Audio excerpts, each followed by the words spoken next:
Monsieur le Premier ministre, Monsieur le ministre des Finances, Monsieur le ministre des collectivités, Monsieur le ministre de l'eau et de l'assainissement, Monsieur le ministre des Sénégal et de l'extérieur, Monsieur le ministre du Commerce, Monsieur le gouverneur,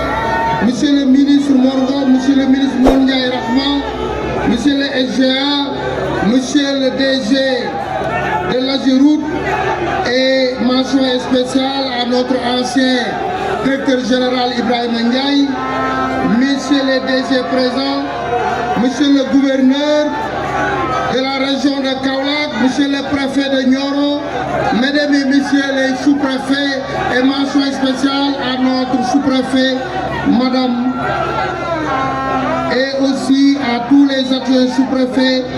et ma chère députée Soukaïba, les hauts conseillers, le maire Alsan Mbaye, le maire de Prokham, notre frère Abdou Ndiaye, le maire de Kermaba, et Nene Marie et l'ensemble des autorités présentes ici.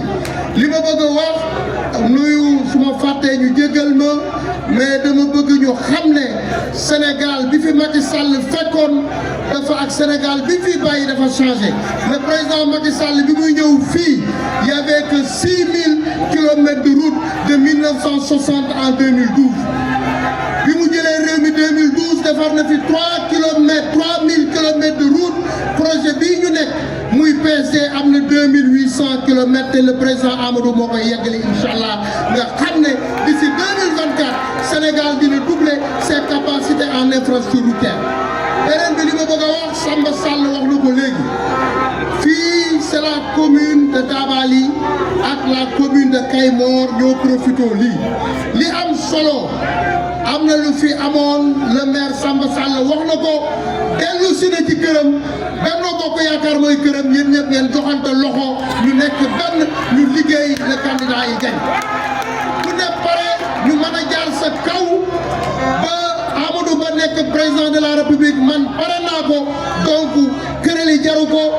wax ji jaru ko li des mooy liggéey ba élection yi su ñëwee commune bu lay jël premier am 80% dans le département c'est ça le vrai combat dina beral loxo le ministre Moustapha Ba comme ni ko Saliou Ciss waxee monsieur le premier ministre ñu ngi lay yónni ci président de la République monsieur le ministre des infrastructures Mansour Faye ñu ngi lay yónni ci président de la République monsieur Serigne Mbaye Thiam monsieur Modou Diagne Fada Mor Ngom Sara ñu ngi leen di yónni ak madame le ministre des Sénégalais de l'extérieur Nioro kontaan nañ ci Moustapha Ba yàlla na ko yàlla musal ci cat yàlla na ko yàlla jàppale fàttewuma suma grand frère le maire Diouf Mamad Ba et l'ensemble des maires Goumba Gaye l'ensemble des maires ñu ngi leen di nuyu li am solo tey dañu ñëw fii premier ministre war a dem Gambie waroon na jaar fu bëri mais jot amul mais li mu fi def defalu ko benn département loolu dañ ko sant ñu pare ba février su ñuy def campagne moom le candidat de Benno Bokk Yaakaar gouverneur nga baal ma parce que dañuy politique tuuti rek mais li fi président de la République def Samba Sall wax na ko muy la commune de Taïba Niassène accès nañ à l'électricité tous les villages la commune de Dabali Ngayène Sabax je donne un exemple bi fay 2014 amuloon dëkk bu am courant tey ñeenti dëkk moo fa des courant sur une cinquantaine donc le président de la République def jeex na yeneen candidat yi wax nañu wax lan la ñu gis war ko def pour Sénégal c'est le vrai débat ñu ngi nuyu la jeunesse cette jeunesse engagée cette jeunesse de Benno Bokk Yaakaar le maire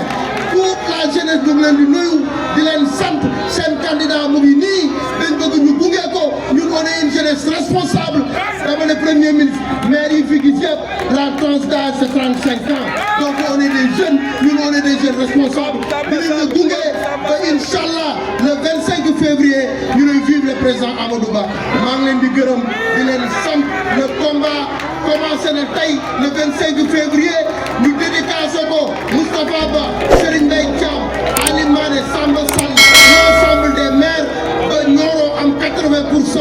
parce qu'on a un potentiel de 180 000 électeurs je vous remercie merci beaucoup